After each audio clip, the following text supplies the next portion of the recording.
ప్రభువునందు ప్రియ సహోదరి సహోదరులకు యేసుక్రీస్తు వారి పేరున వందనాలు తెలియచేస్తూ ఉన్నాను.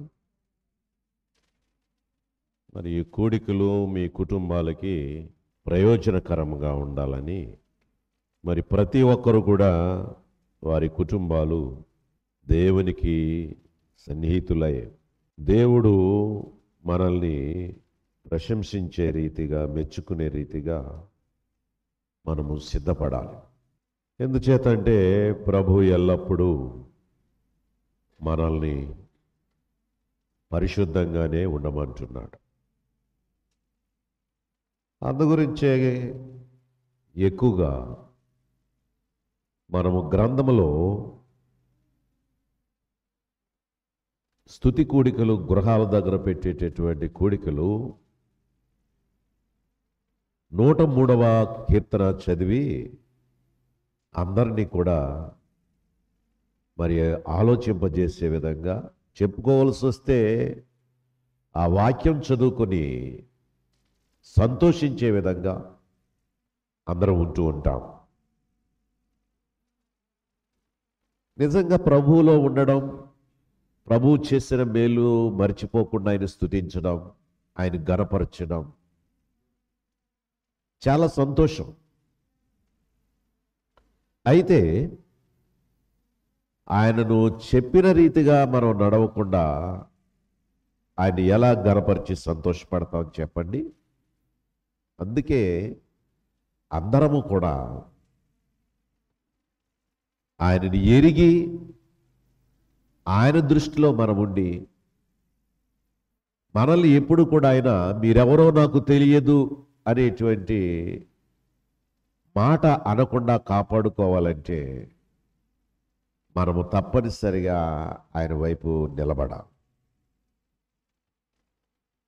నా ప్రాణమా యెహోవాను సన్నతించుము, నా అంతరంగమునున్న సమస్తం ఆయన పరిశుద్ధ నామమును సన్నతించుము. ఆయన చేసిన ఉపకారముల్లో దేనిని మరువకు. అవును, ఆయన చేసిన ఉపకారముల్లో దేనిని మరువకు. మనం చాలామంది ఆ ఉపకారాల గురించి, దేవుడు చేసిన మేలుల గురించి మనం అనుకుంటూ ఉంటాం. కానీ ఇక్కడ ఆయన మేలు, ఎప్పుడు ఆయన మేలు చేసేవాడే, ఎప్పుడు మనల్ని బలపరిచేవాడే, ఎప్పుడు కూడా మనల్ని విడిచిపెట్టనివాడు, ఎల్లవేళలా మనతో ఉన్నవాడు. అందుచేత ఆయన చేసిన ఉపకారముల్లో దేనిని మరొకము, ఆయన నీ దోషములన్నిటినీ క్షమించేవాడు, నీ సంకటములన్నిటినీ కుదిర్చేవాడు. దేవుని దగ్గరకు ఎందుకు వస్తాము అంటే పవిత్రులం కావడం కొరకే. ఈ కాలంలో ఎన్నెన్నో ఉన్నాయి మార్గాలు. ఆ మార్గాలు ఎంతవరకు అంటే ఆధారం లేని మార్గాలుగా ఉన్నాయి. ఈ మార్గం అయితే రక్షణ మార్గం, మనల్ని పరిశుద్ధపరిచే మార్గం, ప్రభువు దగ్గరికి నడిపించే మార్గం. ఈ వాక్కుల ద్వారా ఇక్కడ ఏమంటున్నాడు? ఆయన చేసిన ఉపకారంలో దేనిని మరవద్దు, ఆయన నీ దోషములను క్షమించేవాడు, నీ సంకటములను కుదిర్చేవాడు.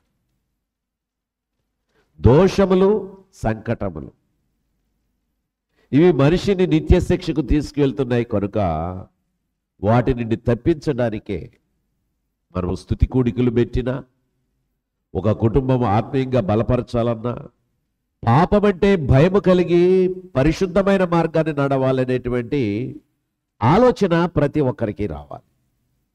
అదే దేవునికి ఇష్టమైనది. అయితే దేవుడు ఈ కీర్తనాకారుడైన దావీదు మాట్లాడుతున్నటువంటి మాటలను బట్టి చూస్తే, అందరము కూడా మనం చిన్నప్పటి నుండి కూడా మనం ఎక్కువగా వాక్య అనుభవం లేనప్పుడు కూడా ఈ మాటలు చదువుకొని ఆయన చేసిన ఉపకారాల్లో దేనిని మరవద్దు అన్నాడు కాబట్టి అని చెప్పి ఎన్నెన్నో ఆయన చేసి చెప్పుకుంటూ ఉంటాం. అయితే వాక్యానుభవం తెలుసుకున్నాం, రక్షణ గురించి తెలుసుకున్నాం, అసలు దేవుడు ఎలా ఉండమన్నాడో తెలుసుకున్నాం. ఇప్పుడు ఏమయ్యామంటే లోతుకు వెళ్ళాం, ఆత్మ సంబంధమైనటువంటి ఆలోచన కలిగి ఉన్నాం. ఆత్మను రక్షించుకొనకపోతే మనం ఎన్ని మేళ్ళు చెప్పినా లాభం లేదు. మన పాపములో ఉంటే ఏమీ ప్రయోజనం లేదు. అందుకు మొదటి నుంచి ఆయన మాట్లాడుతున్నటువంటి బాధ, ఆయన వ్యక్తం చేస్తున్నటువంటి విధానం చూద్దామా? మీకా గ్రంథం చూడండి. మీకా గ్రంథం 3వ అధ్యాయము 4వ వచనం. మీకా గ్రంథం 3వ అధ్యాయము 4వ వచనం. వారు దుర్మార్గతను అనుసరించి నడుచుకొనుచున్నారు కనుక వారు యెహోవాకు మొర్రపెట్టినను ఆయన వారి మనవి అంగీకరింపక ఆ కాలమందు వారికి కనబడకుండా తన్ను మరుగు చేసుకొనెను. చూసారా? దేవుడు ఎందుకని మీ ప్రార్థన వినడం లేదు? దేవుడు ఎందుకని ఎంత వాక్యం విన్నా దాని ప్రకారంగా బ్రతుకు బ్రతకలేకుండా ఉన్నారు? దేవుడు ఎన్ని కోణాలలో మీకు వాక్యాన్ని పంపిస్తున్నప్పటికీ, సువార్తను అందిస్తున్నప్పటికీ ఎందుకని మీ హృదయాలు కఠినమైపోతున్నాయి? కారణం ఏమిటంటే లోకాన్ని ప్రేమిస్తున్నారు. లోకము కంటే మరి ఎక్కువ ఏదీ లేదు అంటున్నారు. మాట వరుసకు మాత్రమే పరలోకం అంటున్నారు. మాట వరుసకు మాత్రమే ప్రభువు అంటున్నారు. కానీ ప్రభువు దగ్గరకు వెళ్ళేటటువంటి మార్గాన్ని సిద్ధపరచుకోలేకపోతున్నారు. అదే ఇక్కడ ఆయన చెప్పాడు, వారు దుర్మార్గతను అనుసరించి నడుచుకొనుచున్నారు అన్నాడు. దుర్మార్గతను అనుసరించి నడుచుకొనుచున్నారు. ఎంత దుర్మార్గం! అందుకే ఇక్కడ ఉన్న దుర్మార్గతను అనుసరించి నడుచుకుంటున్నారు. వారు యెహోవాకు మొర్రపెట్టినా ఆయన వారి మనవి అంగీకరింపడం లేదు. యెహోవాకు మొర్రపెట్టినా ఆయన మనవి అంగీకరించట్లే. ఎందుచేత? దుర్మార్గతను అనుసరిస్తున్నారు. కానీ అందుకే ప్రతి కుటుంబము కూడా దేవుని యొక్క వాక్యాన్ని తేటగా చూసుకొని దాని ప్రకారంగా జీవించేవారుగా ఉండాలి.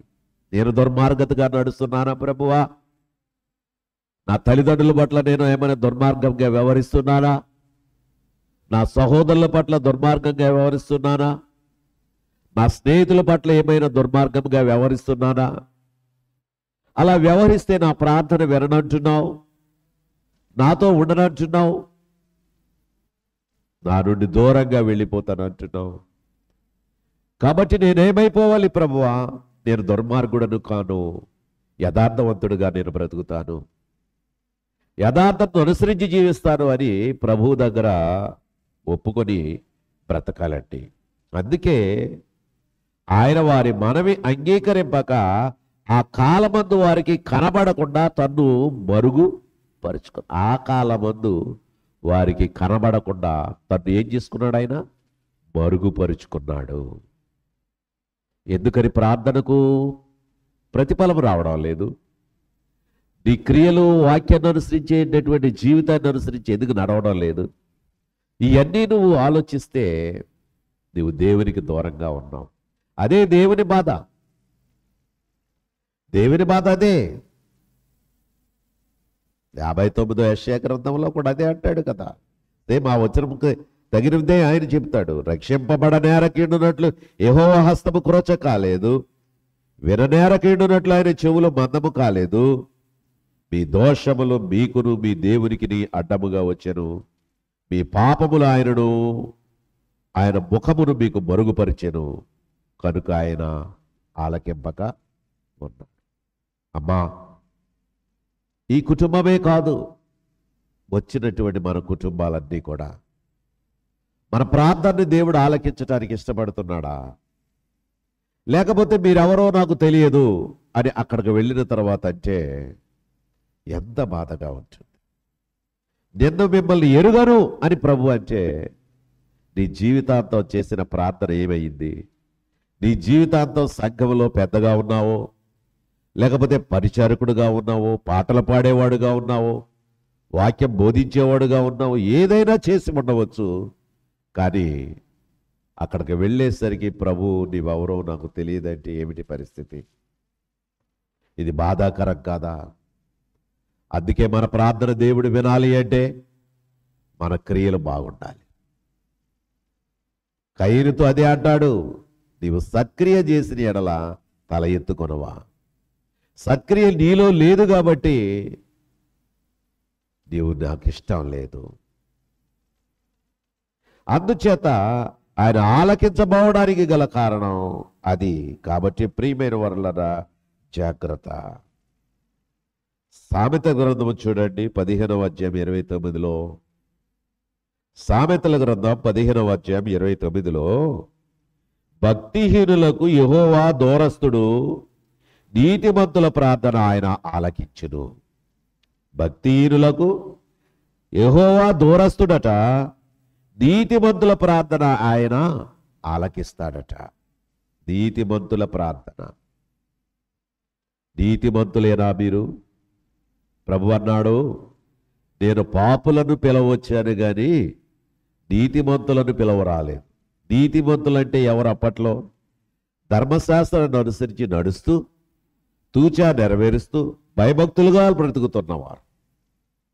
పాపులంటే అసలు ధర్మశాస్త్రాన్ని కూడా పరిశీలన చేయకుండా దేవునికి వ్యతిరేకంగా బ్రతుకుతూ నశించిపోతున్నారు గనుక ఆయన పిలువ రాలేదు. నీతిమంతులను పిలువ రాలేదు, పాపులనే పిలవడానికి వచ్చారు. ప్రియమైన సహోదరుడా, ప్రియమైన సహోదరి, ఈరోజు మన కుటుంబాలు ఎలా ఉన్నాయి? నీతిమంతులంగా ఉన్నామా? లేకపోతే దేవుని దృష్టిలో లేకుండా ఉన్నామా? అందుకే భక్తిహీనులకు యెహోవా దూరస్తుడు అంటున్నాడు. భక్తిహీనులు అంటే ఏమిటంటే దాని అర్థం భక్తి లేనివారు. భక్తి లేనివారు పైకి భక్తిలా ఉంటారు కానీ వారిలో భక్తి లేదు. పెదవులు ఆయన్ని స్తుతిస్తాయి కానీ, ఆయన గనపరుస్తాయి కానీ హృదయం దేవునికి దూరంగా ఉంటుంది. అందుచేత మనము చాలా జాగ్రత్తగా మనము నేర్చుకోవాలి. అందుచే ప్రతివాడు కూడా పాపము చేస్తే, అక్రమంగా నడిస్తే అతను పాపే. అక్కడ చూడండి, యోహాను మొదటి పత్రిక 3:4లో ఏమన్నాడు? పాపము చేయి ప్రతి వాడును ఆజ్ఞను అతిక్రమించును, ఆజ్ఞ అతిక్రమమే పాపం. పాపం అంటే ఏమిటి అంటే ప్రధానంగా దేవుడు చెప్పినది చెప్పినట్లుగా చేయడమే పాపము నుండి బయటపడడం. లేదు, నీ జ్ఞానం ఉన్నది, గ్రంథాన్ని బాగా చదువుతున్నావు, జ్ఞానం బాగా పెరిగింది. అబ్రహాం అలా చేయలేదా? లోతు అలా చేయలేదా? ఇస్సాకు అలా చేయలేదా? ఇంకా ఎంతమంది ఎంతో అలా చేయలేదా? మరి నేనేమిటి, నన్ను అడుగుతాడా? అది నీ సొంత జ్ఞానం. నువ్వు నాశనానికి తీసుకుని వెళ్ళదుగా, తీర్పుకు తీసుకుని వెళ్ళదు కదా. అది ఉపయోగపడుతుంది కానీ పాతాళం నుండి తప్పించేదిగా ఉపయోగపడతాం. ఎందుకంటే ఆ కాలంలో దేవుడు చూసి చూడనట్టుగా వాళ్ళతో మాట్లాడి ఆ ధర్మశాస్త్రం మీద వాళ్ళు నడుస్తున్నారు కాబట్టి, ఆ ప్రకారంగా జీవిస్తున్నారు కాబట్టి వారు సాగిపోయారు. ఇప్పుడైతే మొత్తం అంతా తెలుసుకున్నాము. ఈరోజు మనం చూస్తున్నప్పుడు ఇప్పుడున్నటువంటి టెక్నాలజీ చూస్తూ ఉంటుంటే మతిపోతూ ఉంటుంది. ఆ టెక్నాలజీ అలా ఉన్నప్పుడు అప్పటికి ఇప్పటికి ఇంత తేడా వచ్చిందా అని చెప్పేసి అనుకుంటున్నాను. అవును, అప్పుడు దేవుడు ఆ కాలంలో వారి యొక్క స్థితిగతులు అలా ఉండేవి. ఇప్పుడు మనిషి ఆయుష్ తగ్గినప్పటికీ కూడా జ్ఞానవంతుడిగా, అలాగే అన్నిటినీ సాధించగలనన్నవాడుగా, చివరికి దేవుడు కూడా లేడని చెప్పేవాడుగా. దేవుడు లేడని నోటితో చెప్పలేడేమో కానీ, దేవుడు లేడని నోటితో చెప్పలేడేమో కానీ మనసులో మాత్రం దేవుడు ఎక్కడా అనేటువంటి మనసు అతనిలో కలుగుతుంది. ఇది చాలా ప్రమాదం. ఇది చాలా ప్రమాదం. కాబట్టి ఇది మనం ఎరిగి దేవునికి విధేయులమై బతకాలి. అందుకే పాపము చేయి ప్రతి వాడు ఆజ్ఞను అతిక్రమిస్తాడు. ఆజ్ఞ అతిక్రమమే. జాగ్రత్తగా ఈ మాటల్లో ఉన్నటువంటి అంశాలను మీరు గుర్తు చేసుకోనండి. పాపం అంటే ఏమో కాదు, ఆజ్ఞ అతిక్రమించడమే. ఆజ్ఞ అతిక్రమించడమే పాపం. అందుచేత మనం ఈ వాక్యంలో చూస్తున్నాం. అందుకే చూడండి, కీర్తనాకారుడైన దావీదు అంటాడు 66వ అధ్యాయం 18వ వచనంలో కూడా, కీర్తనాకారుడు దావీదు 66:18లో, నా హృదయంలో నేను పాపము లక్ష్యం చేస్తే ప్రభు నా మనవి ఆలకింపడు.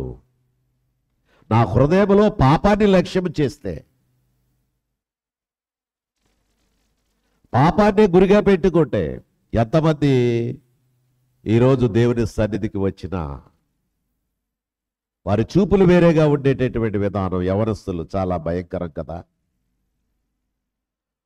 వాళ్ళ మోడల్ కానీ, వాళ్ళ డ్రెస్సింగ్ కానీ, వాళ్ళ విధానం కానీ చూస్తూ ఉన్నప్పుడు అసలు దేవుడు ఇష్టపడతాడా? ఆలోచించండి. నీ మనసులో ఏ విధమైన తలంపులు ఉన్నాయో, నీ స్థితిగతి ఎలాంటిదో, నీ వేసుకున్న డ్రెస్సును బట్టి, నీ హెయిర్ స్టైల్ని బట్టి, నీ వాకింగ్ స్టైల్ని బట్టి, వాటిని బట్టి నువ్వు విశ్వాసివో కాదో. నువ్వు పెద్ద కుటుంబంలో ఉండవచ్చు, విశ్వాసి గుంపులో ఉండవచ్చు,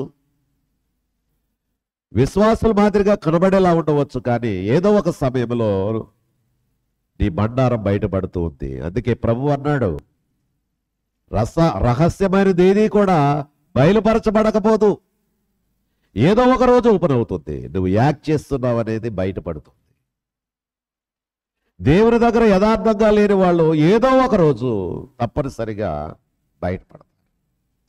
అయితే ఇక్కడ నా హృదయంలో నేను పాపము లక్ష్యం చేస్తే ప్రభువు నా మనవి వినకపోవును. అవును, వాస్తవమే.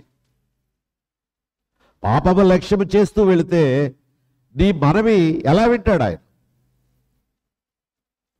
నీ హృదయం వేరే దాని గురించి తాగుతపడుతూ ఉంటుంటే ఆయన నీ మాటలు, నీ యొక్క నడవడి ఎలా ఇష్టపడతాడు?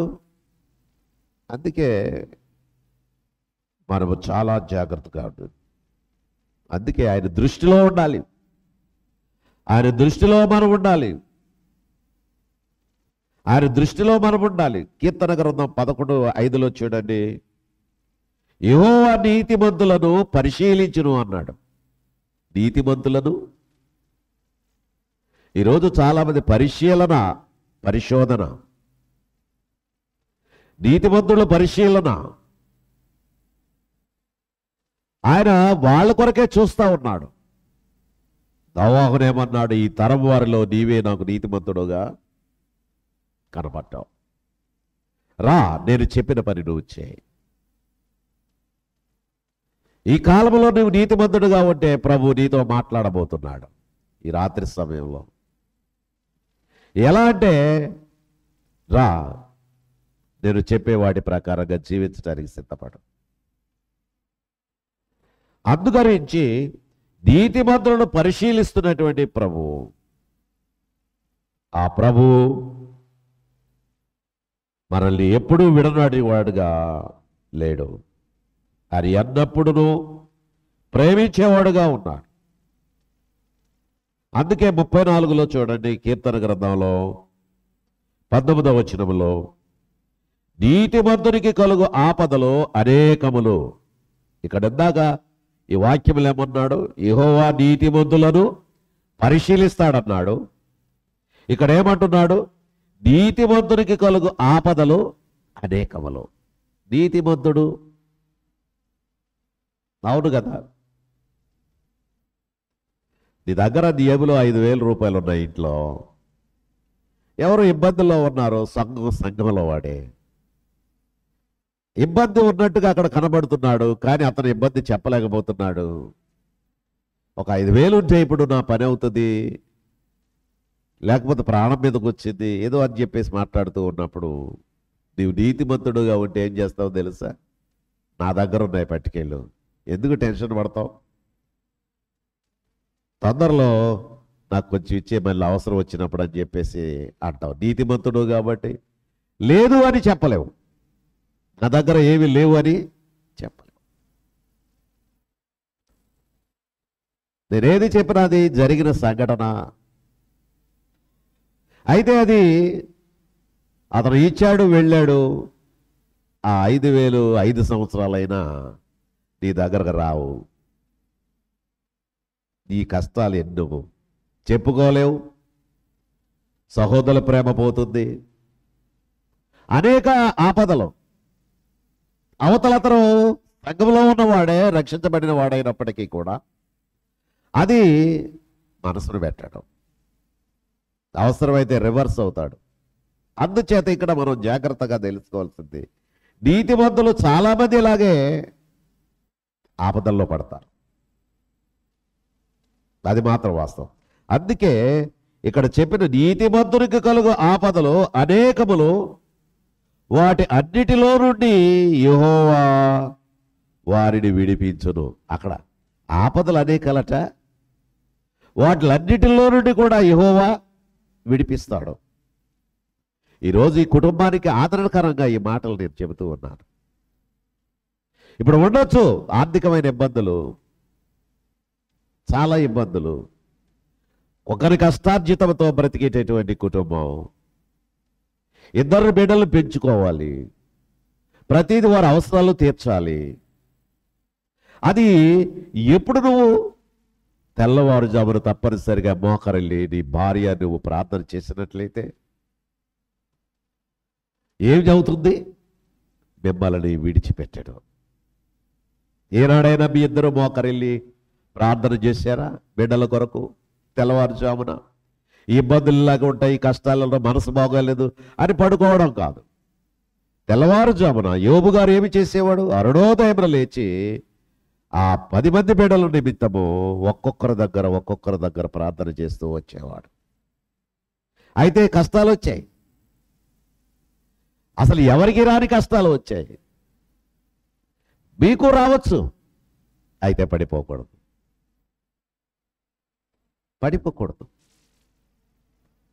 ఇది బాగా గుర్తుపెట్టుకోవాలి. ప్రభువు దగ్గర వేడుకోవాలి, ప్రభువుని అడగాలి.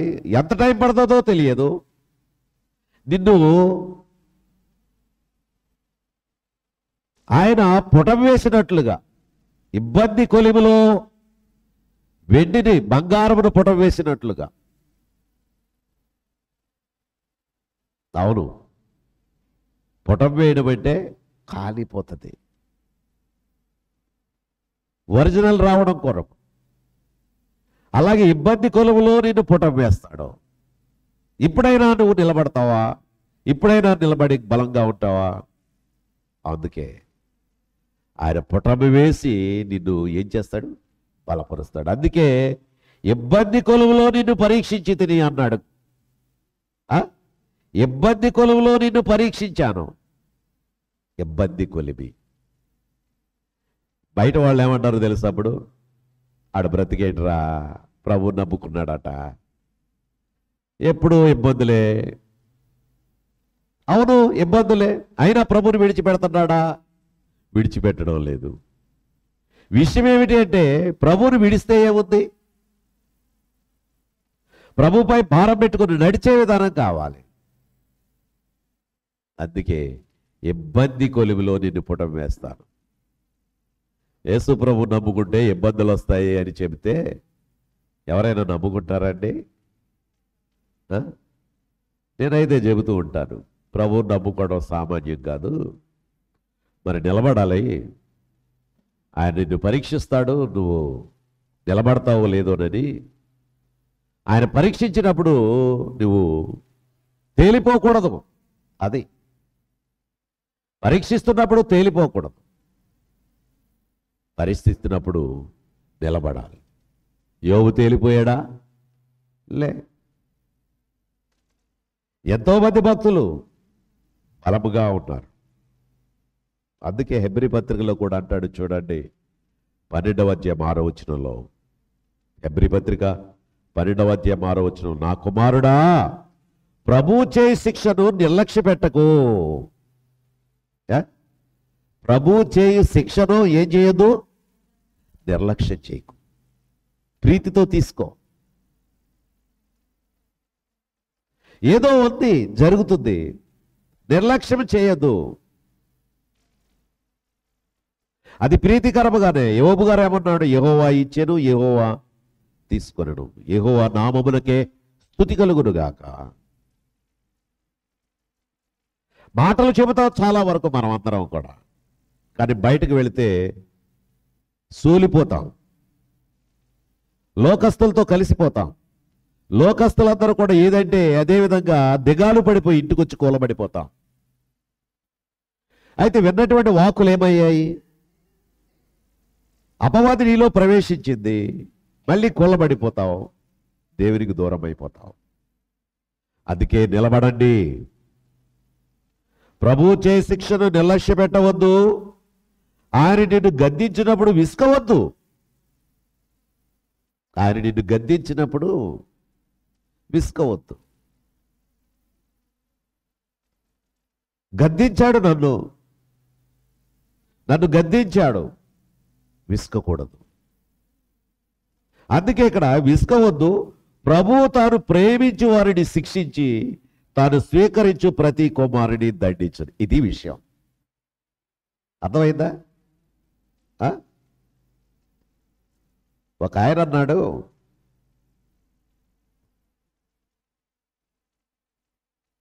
పెద్దవాడు పర్వాలేదండి అన్నాడు. మరి చిన్నవాడు ఏంటి అని అడిగాడు. వాడిని ఎప్పుడో వదిలేశానండి అన్నాడు. కారణం ఏమిటి అంటే వాడు విడిచిపెట్టేస్తాడు. ఇక పెద్దవాడు పర్వాలేదు అంటే తండ్రిని పట్టుకొని ఉంటున్నాడు, తండ్రితో ఉంటున్నాడు, బాగా ఉన్నాడు. చిన్నవాడిని వదిలేశాడు. అయితే భోజనం పెట్టడం లేదా? భోజనం పెడుతున్నాడు, అన్ని మామూలే, కానీ విడిచిపెట్టాడు. ఎందుకంటే తండ్రి ప్రేమ విడిచిపెట్టిన, విసిగిపోయిన వేడని ప్రేమ. అందుచేత ఆ కుమారుడు మరలా రావాలనే ఉద్దేశంతోనే, కరెక్ట్ అయిన మార్గంలోకి రావాలనే ఆ తండ్రి చూస్తాడు. అయితే విసుకవద్దు. దేవుడు ఏమంటున్నాడు? గద్దించినప్పుడు విసుకవద్దు. ప్రభు తాను ప్రేమించే వారిని శిక్షించి తాను స్వీకరించు ప్రతి కుమారుని కూడా దండిస్తాడు. ఆయనకు అవసరమైతే నిన్ను నలుపుతాడు. నువ్వు ఆయనకి కావాలనుకుంటే ఏం చేస్తాడు? నిన్ను నలుపుతాడు. నువ్వు నిలబడ్డ తర్వాత ఈసారైనా నిలబడతావా అని గట్టిగా నలపొచ్చు ప్రభు. నువ్వు ఆ నలుగుడికి నిలబడేటటువంటి వాడుగా ఉండాలి. అదే ఆయన కోరుతున్నాడు అని కుమారులతో సంభాషించినట్లు మీతో సంభాషించుచు ఆయన హెచ్చరికను మరిచిపోయారు. 8వ వచనంలో ఏమన్నాడో చూడండి. కుమారులైన వారందరూ శిక్షలో పాలు పొందుచున్నారు, మీరు పొందని ఎడల దుర్బీజులే గాని కుమారులు కారు. అబ్బా, అంటే ప్రభువు బిడ్డ అయిన వారు ప్రతి వాడు కూడా శ్రమలు పడాలి. ఎవరి కొరకు? ప్రభువు కొరకు. కష్టాలు పడాలి, నిందలు పడాలి, అవమానాలు పడాలి. యాక్చువల్గా ఇదే చెబుతూ ఉంటాను ఎక్కువగా నేను. ప్రభువు కొరకు బ్రతికే ప్రతి వాడు కూడా ఆ విధమైన విధానంతో ఉండాలి. అట్లా లేకపోతే అతని దేవునికి ఇష్టడైన వాడు కాడు. నాకు ఇష్టడైనటువంటి, ఆయనకి ఇష్టడైనటువంటి బిడ్డగా మనం సాగాలి.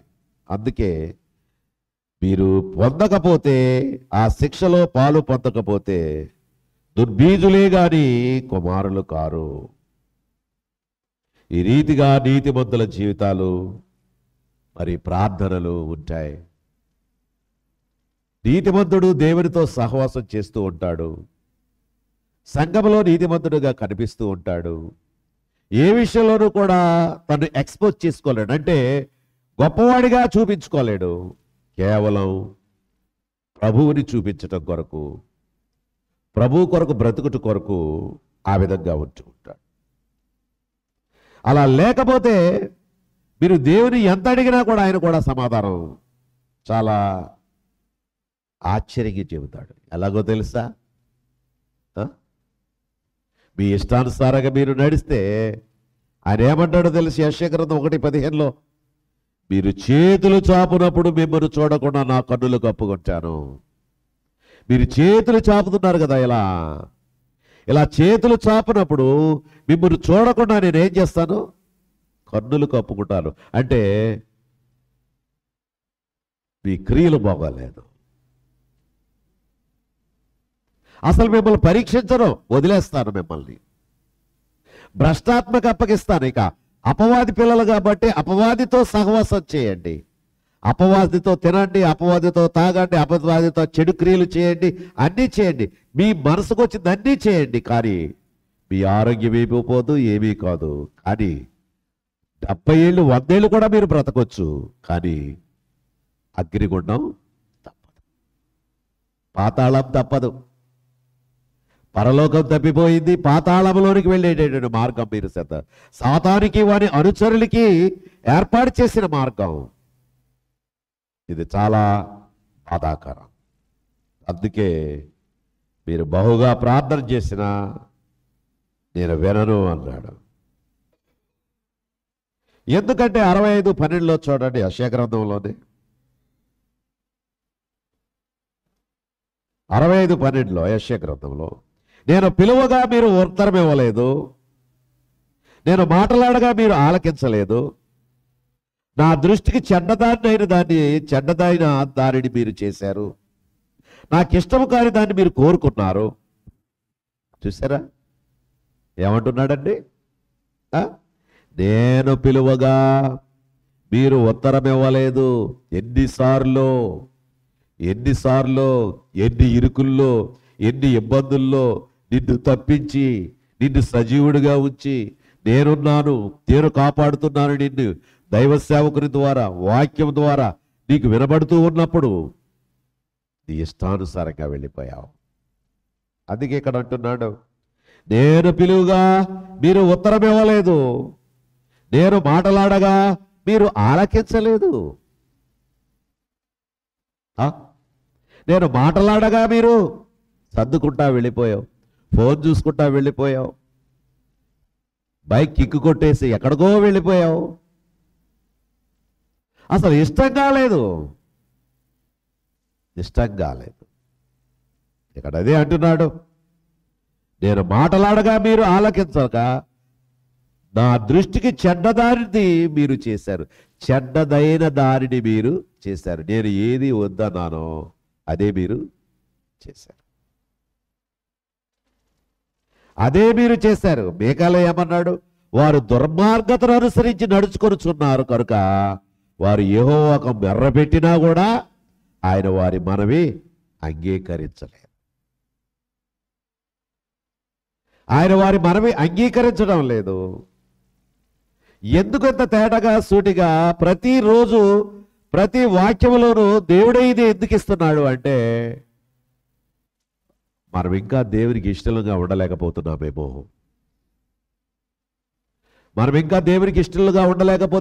దేవుని దృష్టిలో లేకుండా పోతున్నామేమో ఆలోచించాలి. పదే పదే ఆ వాక్యమే మనకి వినిపిస్తూ హెచ్చరిక చేస్తూ మన ఆత్మల్ని బలపరుస్తూ ఉంటుంటే, ప్రభువా ఏమిటి నేను ఇంకా దిద్దుకోవలసిన ఉన్నదా? అవును, దిద్దుకోవలసిన ఉన్నది. సరిచేయబడటమా? అవును, సరిచేయబడాలి. అందు గురించి ఇక్కడ ఉన్నటువంటి వాక్యాన్ని, చెడ్డదైన దానిని మీరు చేశారు, నాకిష్టము కాదు కాని దానిని మీరు ఏం చేశారు? కోరుకున్నారు. నాకిష్టం కానిదే మీరు కోరుకున్నారు. ఈ లోకాన్ని వదలండి, లోకం దానికోసం పెంపర్లాడకండి అని చెబితే మీరు ఆ లోకం కొరకే పెంపర్లాడుతున్నారు. ఇక దానితోనే నడవండి. యాకోబులో కూడా అదే అంటాడు కదా, 1:13 వచనంలో, ఎవడైనాను శోధింపబడుతున్నప్పుడు నేను దేవుని చేత శోధింపబడుతున్నానని అనకూడదు. ఎవడైనా శోధించబడుతున్నప్పుడు నేను దేవుని చేత శోధించబడుతున్నానని అనకూడదు. వాడు బరులు కొల్పబడిన వాడై శోధించబడుతున్నాడు. అవును ప్రియులారా, మనకు శక్తి మించినవి చేసుకొని ఇబ్బందులు పడి దేవుని శోధన అంటే ఏమిటది? తప్పు కదా దేవునిపై పెట్టుకోవడం. నీకు స్తోమత లేదు, దాన్ని మించి వెళ్ళావు, ఇబ్బందులు పడుతున్నావు. శోధన అంటే ఒప్పుకోవడం, సంఘం ఒప్పుకోదు. తగని రీతిగా మనం జీవించేవారుగా ఉండాలి. నాకిష్టము దాని కొరకు మీరు కోరారు, నేను ఖడ్గమును మీకు అదృష్టముగా నియమిస్తున్నానబ్బా. ఇక ఏం చేస్తానంటున్నాడు ఆయన? ఖడ్గాన్ని అదృష్టంగా నియమిస్తున్నాను మీకు. అంటే ఖడ్గం అంటే నరికేసేది, చంపేసేది మనిషిని. ఖడ్గమునే అదృష్టముగా ఇస్తున్నాను, అదృష్టముగా.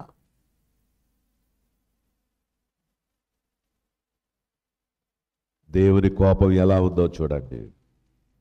మీరందరూ వధకు లోనగుదురు, మీరందరూ వధకు లోనగుదురు. మనమందరం వధకు లోను కాకూడదనే ప్రభువే వధకు తేబడే గొర్రె బొచ్చు కత్తిరించు అని ఎదుట మౌనంగా ఉండినట్లు ఉండిపోయాడు. మనం వధకు వెళ్ళకూడదని.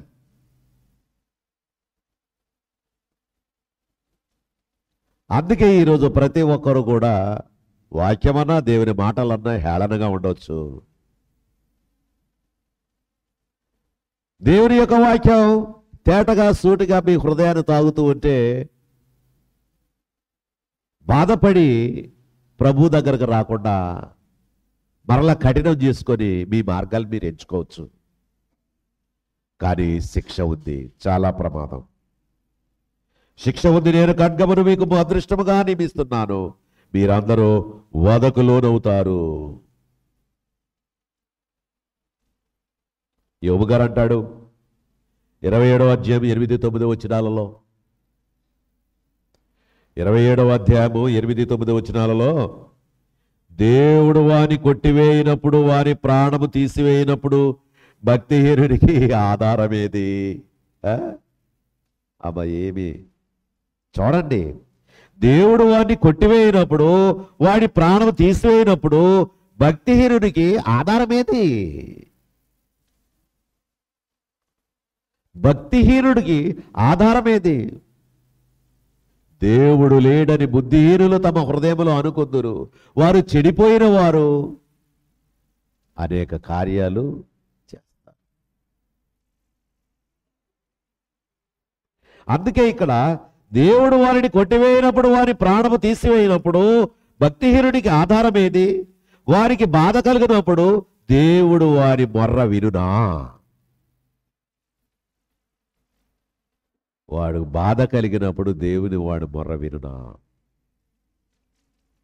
ప్రియమైన సహోదరుడా, సహోదరి, ఇస్కరియోతు యోధ యేసుతో ఉన్నాడు, యేసుతో తిన్నాడు, యేసుతో నడిచాడు, యేసును అమ్మేశాడు. తర్వాత పశ్చాత్తాపడ్డాడు, ఏడ్చాడు. ప్రయోజనం ఉందా? రక్షణలో లేని బిడ్డలకు ప్రయోజనం ఉంటుంది. రక్షణలో కొనసాగుతూ సంఘములో ఉంటూ బలముగా ఉంటూ ప్రభు చిత్తాన్ని నెరవేర్చకుండా నీ ఇష్టానుసారమైన జీవితం జీవిస్తే ఆయన ఖడ్గాన్నే ఏలీ కుమారులకి ఏమి చేశాడు? హోప్ని పనహాసులు ఏం చేశాడు? అప్పుడు అక్కడ అన్నాడు దేవుడు ఒక మాట, దేవుడు వారిని చంపదలచిన కనుక వారు తండ్రి మాటను లెక్క చేయలేదు, దేవుని మాటను ఆజ్ఞను లెక్క చేయలేదు. ఆజ్ఞ లెక్క చేయబోవడానికి గల కారణం ఏమిటో తెలుసా? దేవుని ఉగ్రత ఆల్రెడీ నడిచిపోతుంది. ఈ రాత్రి సమయంలో మనం ఆలోచించాల్సింది ఏమిటంటే, బాగా మనసు పెట్టి ఆలోచించాల్సింది ఏమిటంటే, దేవుని ఉగ్రతకు మనం బలి కాకూడదు. దేవుని ఉగ్రతకి బలి కాకూడదు. ఇందాకేమంటున్నాడు? ఖడ్గమునే అదృష్టముగా ఇస్తున్నాను అంటున్నాడు. అగ్ని ఆరదు, పురుగు చావదు, పండ్లు పటపట కొరుకుతూ ఉందరు. వేదన, వేదన. అందుకే ఆయన మాట విందాం, ఆయనకు లోబడదాం, ఆయన దగ్గరకు వెళదాం, ఆయన చిత్తాన్ని నెరవేరుద్దాం, ఆయన ఇష్టానుసారంగా బ్రతుకుదాం. కష్టముల్లో నష్టముల్లో ప్రభువునే సేవిద్దాం, ప్రభువునే కనపరుద్దాం. సమస్తము నీవే ప్రభువా అని ప్రభు దగ్గర వేడుకుందాం.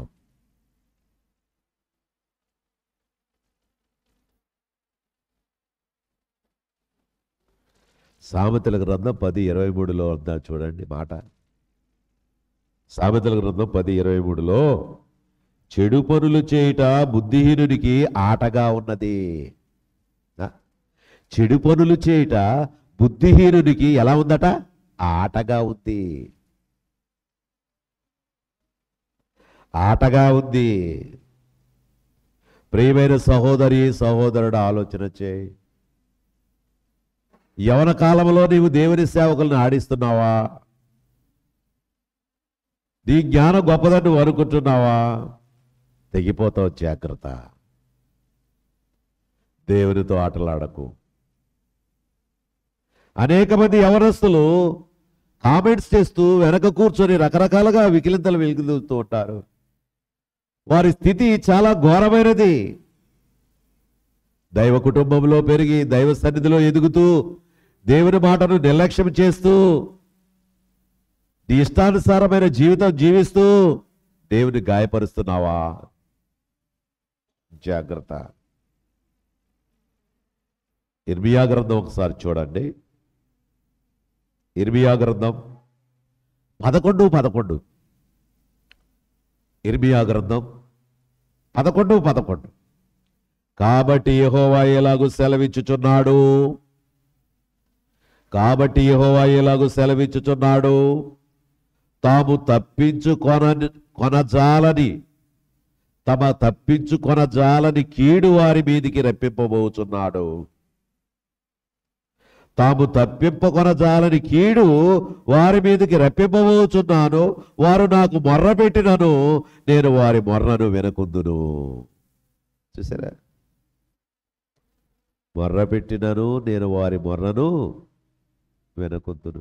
ఇది చాలా బాధాకరమైన మాట అండి.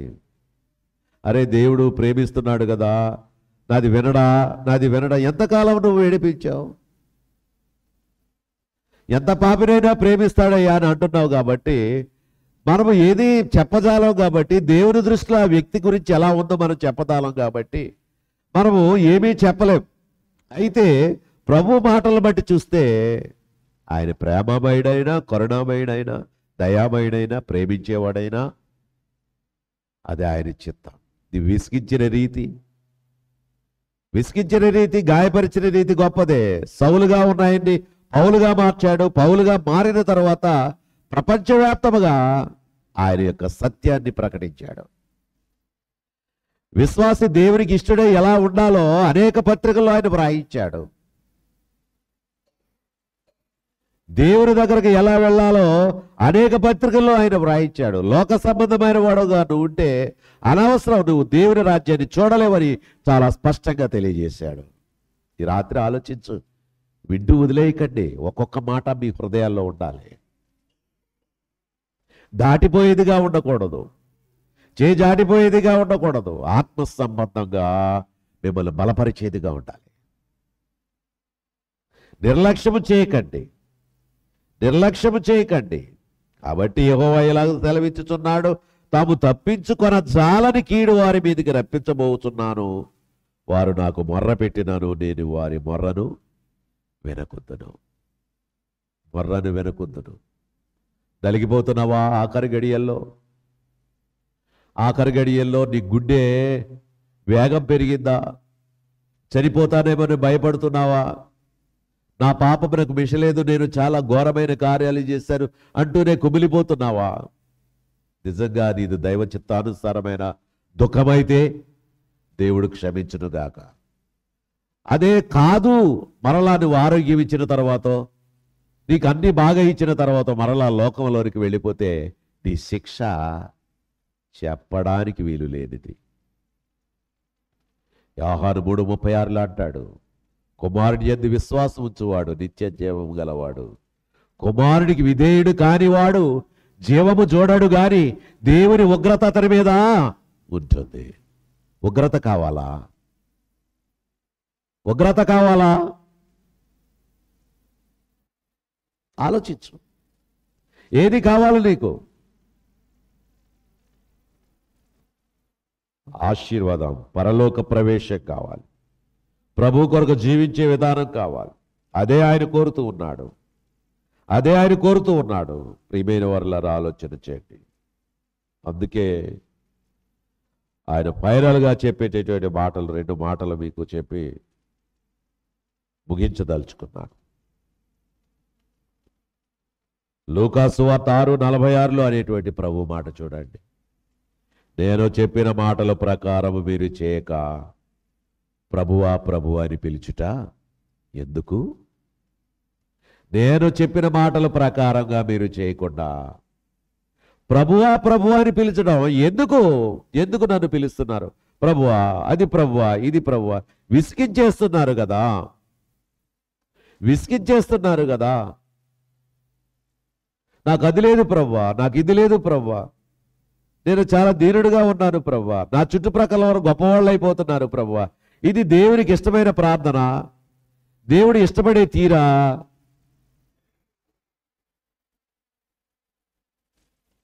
దేవుడు అసలు యాక్సెప్ట్ చేస్తాడా ఈ ప్రార్థనలను? అసలు నీ క్రియలు బాగోలేదు, నీ క్రియలు ఆ విధంగా ఉన్నప్పుడు నిన్ను యాక్సెప్ట్ చేస్తాడా దేవుడు? అందుకే చాలా జాగ్రత్త. ఈ రాత్రి సమయంలో ప్రభువు నీవెవరో నాకు తెలియదు అంటే, ఒకవేళ పిలిస్తే,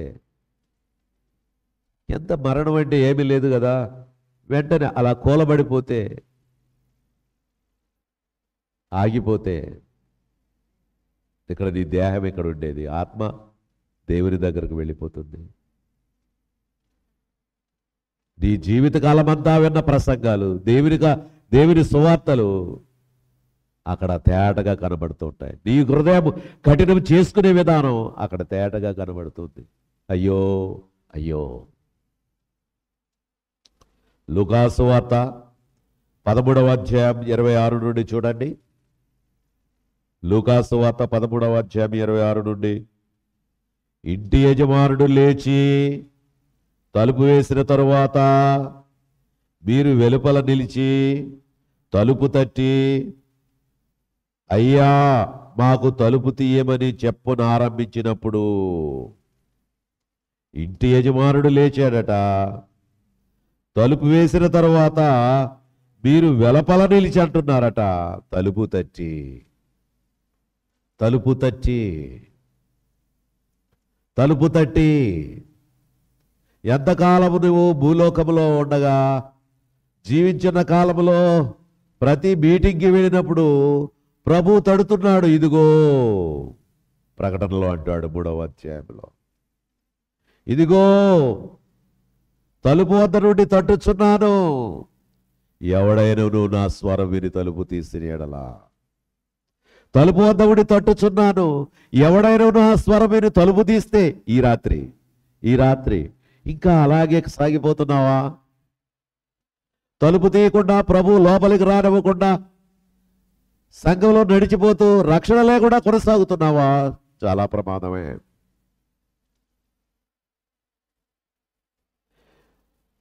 ఇంటి యజమానుడు లేచి తలుపు తీసిన తర్వాత మీరు వెలుపల నిలిచి తలుపు తట్టి, అయ్యా మాకు తలుపు తీయమని చెప్పనారంభించినప్పుడు ఆయన మీరెక్కడి వారో మిమ్మల్ని ఎరగనని ఉత్తరమిచ్చును. ఆయన మీరు ఎక్కడి వారు, మిమ్మల్ని ఎప్పుడూ చూడలేదే, మిమ్మల్ని ఎప్పుడూ చూడలేదే. అయ్యా మమ్మల్ని చూడలేదా?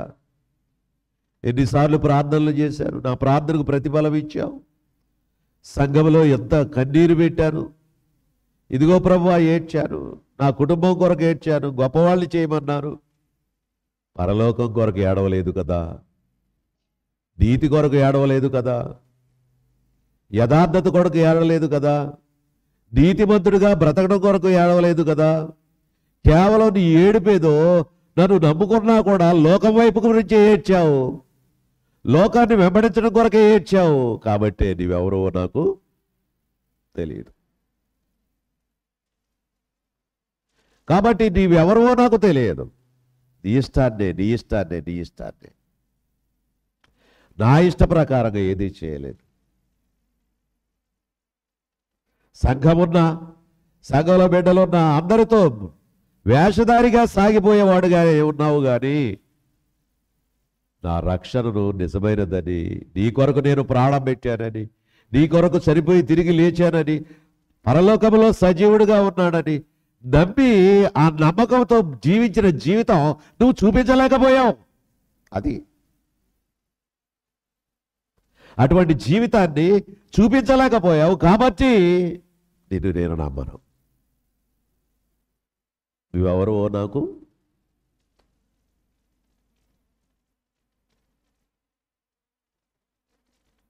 చాలా బాగుంటాయి కొన్ని మాటలు.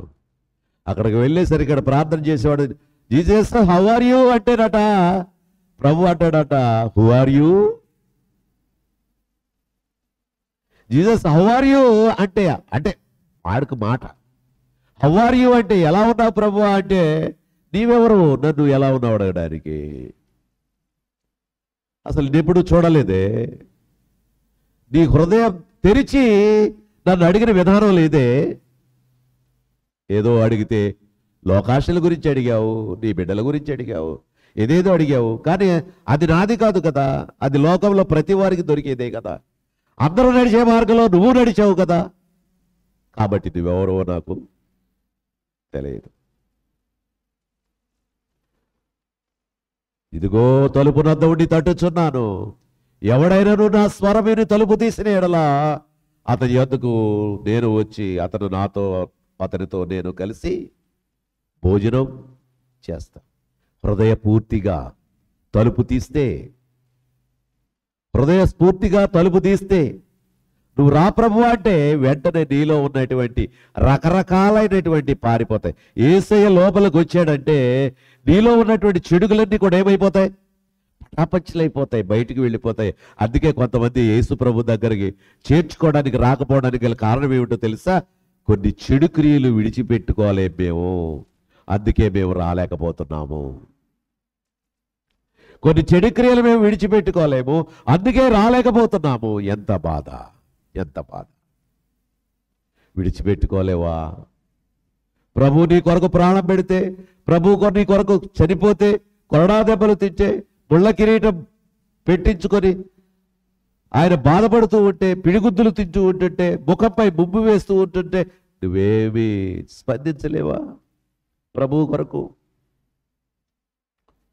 నీ హృదయాన్ని ఇవ్వలేవా ప్రభువు కొరకు? ఎంతసేపు నిలువబెట్టి ఏడ్పిందురతనే పాట వింటూ ఉంటే నిజంగా ఎంత కాలం నిలవబెట్టి నువ్వు ఏడ్పించావు. సన్నిధికి వెళ్ళావు, పాటలు పాడావు, వాక్యాలు విన్నావు, చిన్నప్పటి నీ సండే స్కూల్లో మాటలు విన్నావు, అన్నీ చేసే పెద్దవాడు అయ్యావు, ఇంకా పాపమును విడిచిపెట్టలేదు, దేవునికి విరోధమైన కార్యాలు విడిచిపెట్టలేదు, అలాగే సాగిపోతున్నావు. ఎంతసేపు నిలువబెట్టి ఆఖరి గడియల్లో కూడా దేవుని సువార్త వింటున్నావు, అయినప్పటికీ దేవుని దగ్గర రాలేకపోతున్నావు. అందుకే ఆయన మీరెక్కడి వారో మిమ్మల్ని ఎరుగనని ఉత్తరం ఇచ్చెను. అందుకు మీరు నీ సముఖమందు మేము తిని త్రాగుచుంటిమే, నీవు వీధులలో మా వీధులలో బోధించితివే అని చెప్పసాగుదురు. అప్పుడు ఆయన మీరెక్కడి వారో మిమ్మల్ని ఎరుగనని మీతో చెప్పుచున్నారు. మీరెక్కడి వారో మిమ్మల్ని నేను ఎరుగను. మీరు ఎక్కడి వారో?